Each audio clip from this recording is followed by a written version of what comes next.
शक्तिपीठ महामार्ग ज्या वेळेला अधिसूचना जाहीर झाली आणि महाराष्ट्र सरकारनं आणि केंद्र सरकारनं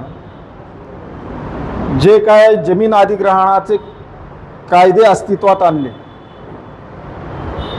आणि त्याच्या परिणामी शेतकऱ्यांच्या पदरात काय पडणार आहे याचा जर आपण सगळ्यांनी मागोवा जर घेतला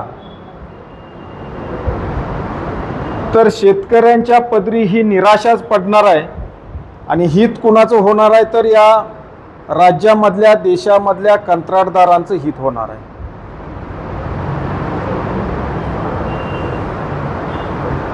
शक्तिपीठ महामार्ग जाहीर झाल्यानंतर ज्या वेळेला शेतकऱ्यांनी विरोध करायचं ठरवलं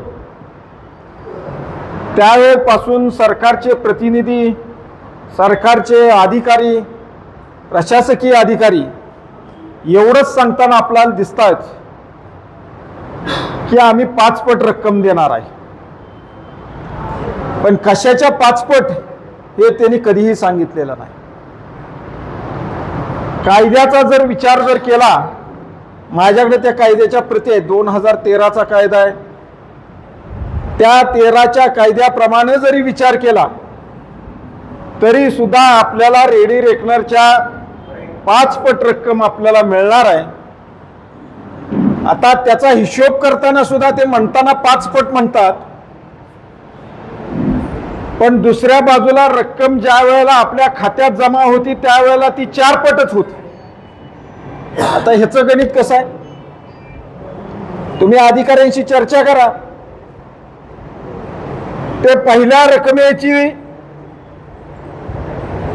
हे 4 पट धरणार, पहिल्या रकमेची 4 पट करणार आणि पाचवा पट कुठला आहे तर पहिल्यांदा तुम्हाला जाहीर झालेली जी रक्कम आहे ती 5वा पट म्हणजे खऱ्या अर्थानं आपल्या पदरात किती पडणार आहे? 4 पटच पडणार। मग आपल्या डोळ्यासमोर आणा आपलं गाव, आपल्या गावचा रेडी रेकनर, त्या 7/12वर जिरायत नोंद आहे का बागायत नोंद आहे हे सगळं आणा, आपल्याला किती पैसे मिळणार हे सांगायला ज्योतिषाची गरज नाही। त्यामुळे या महाराष्ट्रातल्या शेतकऱ्यांना ज्या वेळेला हे कळलं की शेत जमीन आपली जाणार आहे, वर्षानुवर्षे टिकवलेली, पुढं अनेक पिढ्या त्याच्यातून उत्पादन काढणारी जी शेत जमीन आहे ती आम्हाला अल्प मोबदल्यामध्ये सरकारला द्यावी लागणार आहे। आता आपल्याला काय सांगितलं जातं, इकडं कोट्यावधी रुपये मिळाले, तिकडं कोट्यावधी रुपये मिळाले, परवा अंकली ती चोकाकला लोकांना पैसे मिळाले, मग आम्हालाच का नाही मिळणार? शंका खरे शेतकऱ्यांची, पण त्याच्या खोलामध्ये आपल्याला जावं लागणार। रत्नागिरी नागपूर महामार्ग जो झाला त्याला पैसे मिळाले का तर मिळाले। आता सुद्धा अंकली ते चोकाक पर्यंतचे 33 किलोमीटरचे पैसे मिळाले का तर मिळाले, पण तर का मिळाले तर तो महामार्ग हा पूर्ण शेतामधून नव्हता। तो महामार्ग हा जो पूर्वीचा राज्य महामार्ग आहे त्या राज्य महामार्गाच्या कडेनं तो वाढवला गेला आणि राज्य महामार्गाच्या कडेला रेडी रेकनरचा रेट हा जास्त असतो, त्यामुळे तिकडे पैसे मिळतात। सरकारनं 2013चा कायद्यात महाराष्ट्रामध्ये त्यांनी लागू केलेला नाही, परत लक्षात घ्या। त्यांनी काय केलेलं आहे त्याच्यामध्ये बदल केलेले आहेत। म्हणजे बऱ्याच वेळेला आपल्याला सांगतं तुमच्याकडं रस्त्याकडेला जमीन असेल तर जास्त पैसे मिळतील हेही सांगितलं जातं, परंतु त्यांनी महाराष्ट्र सरकारनं त्याच्यामध्ये बदल केलेला आहे।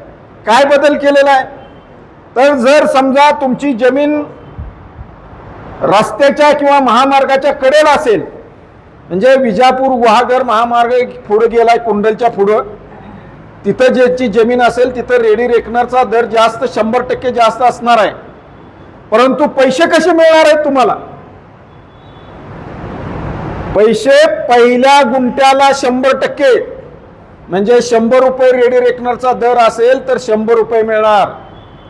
दुसऱ्या गुंठ्याला 80% मिळणार, तिसऱ्या गुंठ्याला 60%, चौथ्या गुंठ्याला 40%. म्हणजे असं कमी कमी होत जाणार. हिशोब आपल्याला येईल का नाही हो? करून बघा. ज्यांची कुंडलला पलीकडच्या बाजूने महामार्ग जातोय असं कळतंय, तिथं ज्यांची विजापूर गुहागरला जमीन आहे त्यांनी रेडी रेकनरचा दर काढून बघा आणि शासनाच्या या नियमामध्ये कायद्यामध्ये बसवा. किती रक्कम मिळते हे आपल्याला कळतंय, कुणालाही विचारायची गरज नाही. आणि म्हणून महाराष्ट्रातल्या शेतकऱ्यांनी याला विरोध केलेला लक्षात ठेवा. पैसेच मिळत नाहीत शेतकऱ्यांना. या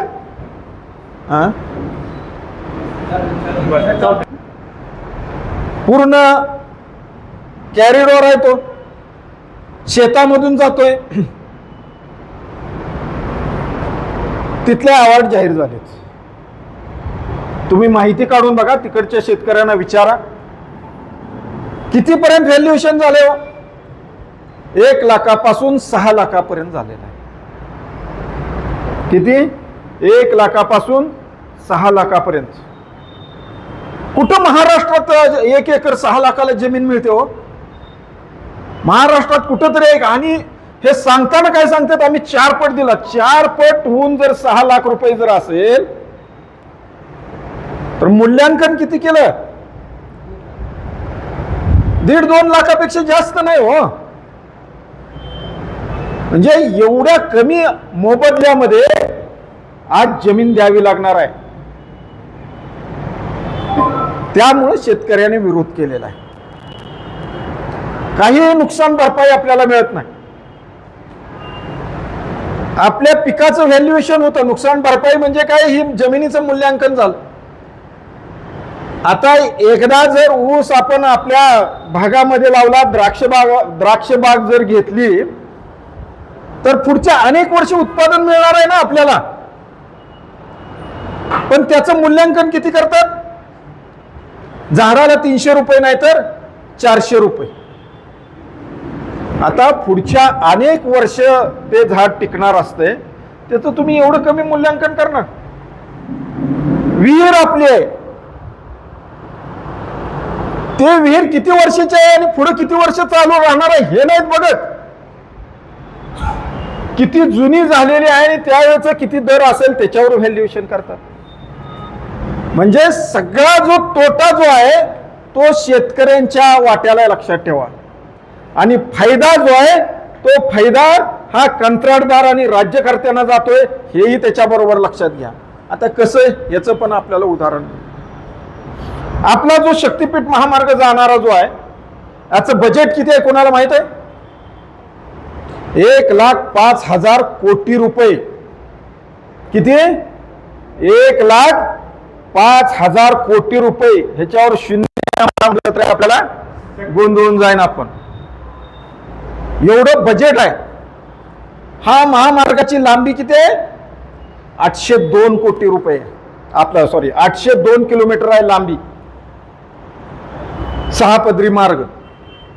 ह्या 802 कोटी 1,05,000 कोटीला जर हे 802 न भागलं तर साधारणतः 124 कोटी रुपये किलोमीटरला खर्च येतो. म्हणजे किलोमीटरला 124 कोटी रुपये. केंद्र सरकारनं आपल्या राज्यामध्ये तो चेन्नई सुरत महामार्ग केलाय. त्याला पर्यावरण खात्याची आणि वन विभागाची बऱ्याच ठिकाणी परवानगी नसल्यामुळं त्यांनी आता काय केलंय, ते नाशिक ते अक्कलकोट एवढाच महामार्ग धरलाय. आता नाशिक ते अक्कलकोट याचं बजेट किती धरलंय? 19,000 कोटी रुपये धरले. महामार्गाची लांबी किती आहे? तर तिथून अक्कलकोट पर्यंत 324 किलोमीटर साधारणतः बसते. त्याच्यामध्ये 3 ठिकाणी बोगदे पण आहेत. आता त्याचा जर भागाकार केला तर किती घेत आहे ते?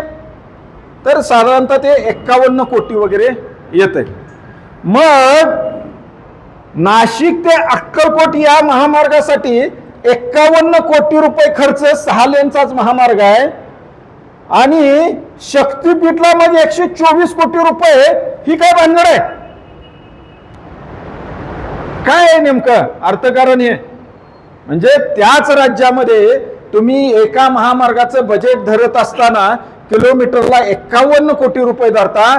त्याच राज्यामध्ये दुसरा महामार्ग जो MSRDC आणि महाराष्ट्र शासन करतंय त्याला मात्र 124 कोटी रुपये. हे काय गोडबंगाला आहे? ह्याच्यामध्ये किती जास्ती झाले बजेट हो? किती झाले? 51 आणि 124 कोटी मध्ये किती फरक आला?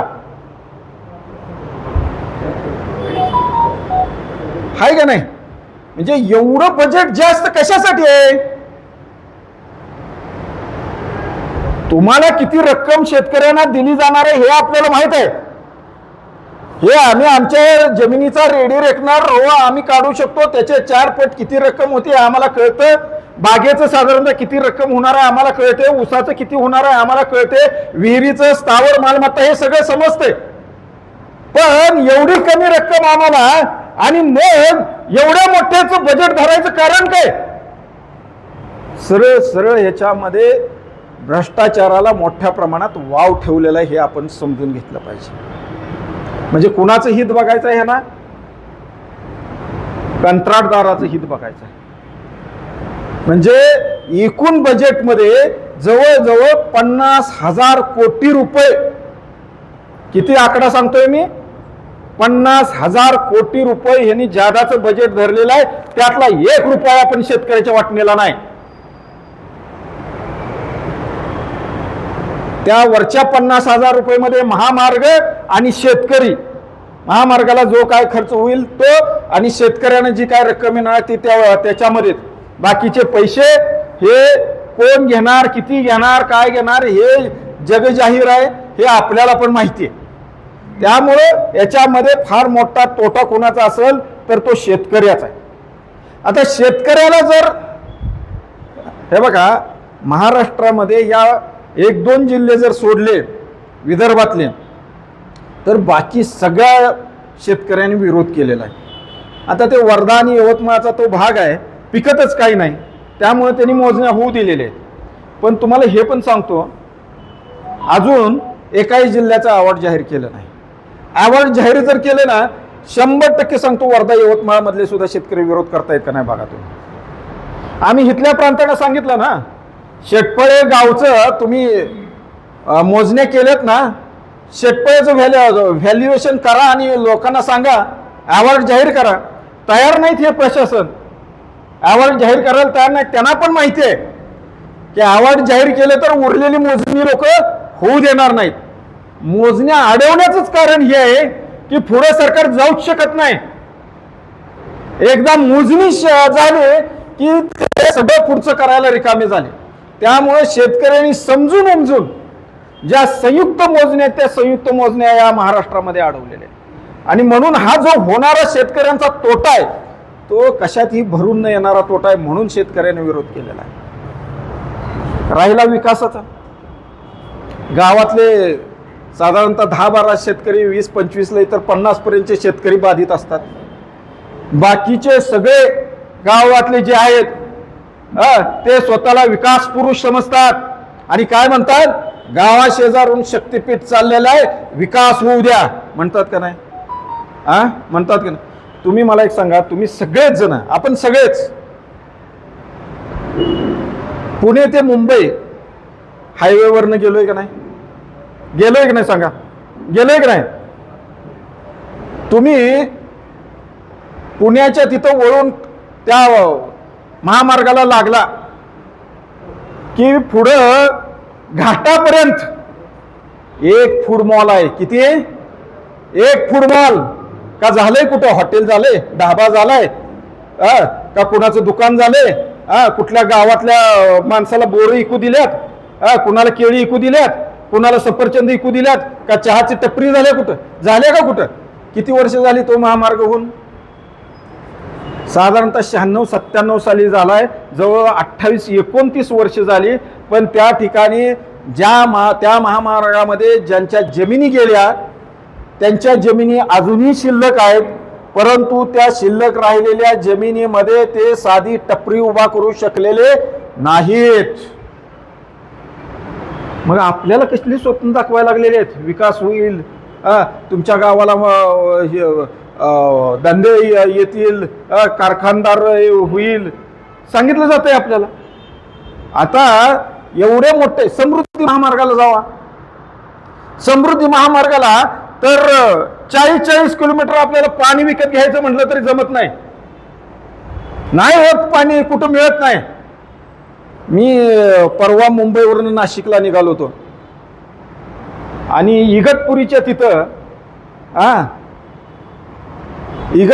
तिथं समृद्धी महामार्ग चालू होतो. ठाण्यावरून आपण नाशिकला जाताना मग आम्ही तो इगतपुरीचा मूळचा नाशिक रोड सोडला आणि ह्याच्याकडे आलो, समृद्धीकडे आलो. समृद्धीकडे आल्यानंतर टोल नाक्याच्या तिथं प्रचंड गर्दी दिसली. गर्दी कशासाठी? ती टोल संपला आणि गर्दी. सांगायला मला सुद्धा जीभ जड जाते, टॉयलेटसाठी गर्दी होती ती. म्हणजे समृद्धी महामार्ग सुरू व्हायला लागला, हिथून घ्या नाहीतर पुढं अडचण होईल. ही वास्तवता आहे बरं का, तुम्ही कधीही जाऊन बघा. हे एवढे छोटे छोटे प्रॉब्लेम आहेत या महामार्गांमुळे, एवढे छोटे छोटे प्रॉब्लेम. म्हणजे ती सुद्धा व्यवस्था या महामार्गावर हे सरकार करू शकलं नाही. समृद्धी महामार्ग आता इगतपुरीपर्यंत, नागपूर वर्धेच्या पलीकडेपर्यंत तयार झालेला आहे. पावसाळ्यामध्ये इकडचं पाणी इकडं आणि इकडचं पाणी इकडं, शेताचे 2 भागच झालेले आहेत. पाणी जाऊच शकत नाही दुसरीकडे, पाणी अडून राहतं, साठून राहतं. आपल्या भागाचं वेगळं काय होणार आहे? गावाचे 2 भाग होणार आहेत, 2 भाग होणार आहेत. कारण आपल्याला या बाजूनं पलीकडच्या बाजूला जायला ऍक्सेसच नसणार आहे. 26 ठिकाणी, एवढ्या 802 किलोमीटर मध्ये 26 ठिकाणी फक्त ऍक्सेस आहेत आत बाहेर करायला, बाकी कुठंच नाही. जमिनी बरोबरचा महामार्ग वेगळा. म्हणजे ते रत्नागिरी नागपूरचं उदाहरण सांगतील तरी पण ते कुठलं गाव? विठलापूर ना. त्या 2 भाग झाले, शाळेला पोरासनी जायला येत नाही, ते विठलापूर, विठ्ठलवाडी, नागदच्या तिथं विठ्ठलवाडी. शाळा एका बाजूला आणि गाव एका बाजूला, पोरासनी शाळेतच जाता येत नाही. मग जायचं कुठनं? 1 किलोमीटरवर तिकडं पाणी जाण्यासाठी एक बोगदा आहे, त्यातनं जावं म्हणून सांगतात. तुम्ही आपलं गाव समोर आणा, डोळ्यासमोर. आणि आपल्या गावाला जर इकडून तिकडे जायला ऍक्सेस जर नसला, आपल्याला कसं जाणार आहोत आपण? कारण मुळात हा महामार्गच असा आहे की एक्सप्रेस कॉरिडॉर आहे, एक्सप्रेस वे आहे, आणि तो जमिनीपासून किमान कमीत कमी 10 फूट उंचीचा असणार आहे. आणि त्या 10 फुटावर पण पुढे ते पत्र्याचं आणखीन हे लावतात, कंपाऊंड लावल्यागत लावतायत. म्हणजे हे विजापूर गुहागरला पण लावत होते बरं का, लोकांनी विरोध करून हाणून पाडलंय, तुम्ही बघितलेलं आहे ते. तसं ते कॉरिडॉर, काय उपयोग आहे गावाला सांगा ना? त्या कॉरिडॉरचा काय उपयोग आहे गावाला? फक्त आपल्या जमिनीत जाणार आहेत, आणि त्या पण फुकटात जाणार आहेत, आणि त्या पण ठराविक लोकांच्या जाणार आहेत. त्यामुळं ह्या सगळ्यांचा विरोध आहे तो त्या त्र्यागामधनं आहे. आपली जमीन समजा 5-10 एकर जमीन एका तळावर आहे, आणि मधनच गेला महामार्ग, आणि इकडे 1-2 एकर आणि इकडे 1-2 एकर राहिले. कशी करायची जमीन? मशागत कशी करायची? करता येईल का? हे बारीक सारीक गोष्ट आहेत ह्याच्यामध्ये. त्यामुळंच या सगळ्या लोकांनी त्या एका कारणामुळंच आणि ह्या शेतकऱ्यांच्या अडचणीमुळं या सगळ्या महामार्गाला विरोध केलेला आहे. त्यामुळं आमची विनंती आपल्याला सगळ्यांना, म्हणजे हे काय तुम्ही आत्ता ठरवा असं आम्ही म्हणणार नाही, पण या सगळ्या 12 जिल्ह्यात आत्ता जे आपला जिल्हा सोडून जे काय 10-11 जिल्हे आहेत त्या लोकांच्या भावना ओळखा. त्यांनी का विरोध केला हे ठरवा आणि मग त्याच्यामध्ये आपण पुढं काय करायचं हे ठरवूया। कदाचित मुख्यमंत्र्यांना माहिती नसेल या पलूस तालुक्याची काय रणभूमी आहे ती, म्हणजे इंग्रजांना पळवून लावण्याचं सामर्थ्य या भागामध्ये हे मुख्यमंत्री विसरले असणार आहेत मला वाटतं। इथला इतिहास आठवायला वाचायला ते कमी पडलेत हे नक्की आहे। आणि इथं जर शेतकऱ्यांच्यावर अन्याय होत असेल आणि हे लोकांच्या लक्षात जर आलं तर शेतकरी या क्रांतिकारकांची भूमी असलेली जी काय माती आहे हे मुठभर माती सुद्धा या सरकारला उचलू देणार नाहीत, अशा प्रकारचा इतिहास या सगळ्या पलूस तालुक्यामध्ये। म्हणून माझी विनंती अशी आहे की हा जो कर्जाऊ महामार्ग आहे हे 1,05,000 कोटी जे आहेत का नाही, सरकार तिजोरीतनं नाही भरणार, जागतिक बँकेकडं कर्ज घेणार आहे आणि जागतिक बँकेकडं कर्ज घेऊन हा महामार्ग करणार आणि परत टोल ह्या ठिकाणी बसवणार। आणि टोल कुणी द्यायचं आहे? आपल्यासारख्या सामान्य शेतकऱ्यांना। कुठल्याही प्रशासकीय अधिकाऱ्याला टोल नाही, कुठल्याही आमदाराला, खासदाराला, म्हणजे जे पदाधिकारी जे आहेत महाराष्ट्र सरकारचे त्या कुणालाही टोल नाही। म्हणजे परत टोल आपणच भरायचा आहे आपण गेलो त्या महामार्गानं। त्यामुळं शेवटचं जे काय मरण आहे हे सामान्य जनतेवरच मरण आहे आणि म्हणून आपण या सगळ्याला विरोध करायला पाहिजे। वाळवा तालुक्यातील लोकांनी खंबीरपणे विरोध केलेला आहे। त्या ठिकाणी गावोगावी आता बैठका चालू आहेत। 27 तारखेला मोर्चा त्यांनी ठेवलेला आहे परवा दिवशी इस्लामपूरला। त्यामुळं आपण पण मागं राहता कामा नये, या सगळ्याला विरोध करण्याच्यासाठी आपण पण एकजूट दाखवूया। खानापूर तालुक्यातली पण लोक आपण बरोबर घेऊया, पलूस तालुक्यातली लोक आहेतच, वाळवा तालुक्यातील घेऊया आणि मग मान तालुक्यातील पण पुढं नक्की उतरतील। आज त्यांना तिथले जे आमदार आहेत गोरे त्यांना कॉन्फिडन्स असा आहे की माझ्या पुढे हे शेतकरी जाणार नाहीत, परंतु तुम्हाला सांगतो तो जो मानचा आणि खटावचा जो भाग आज शक्तीपीठ महामार्गात येणार आहे तिथं रेशीम उद्योग करणारी शेती बरीच आहे, कारण तिथं पाण्याचं फार कमी प्रमाण असल्यामुळं तिथं रेशीम उद्योग करणारी शेती बरीच तयार झालेली आहे आणि तिथून हा महामार्ग येणार आहे।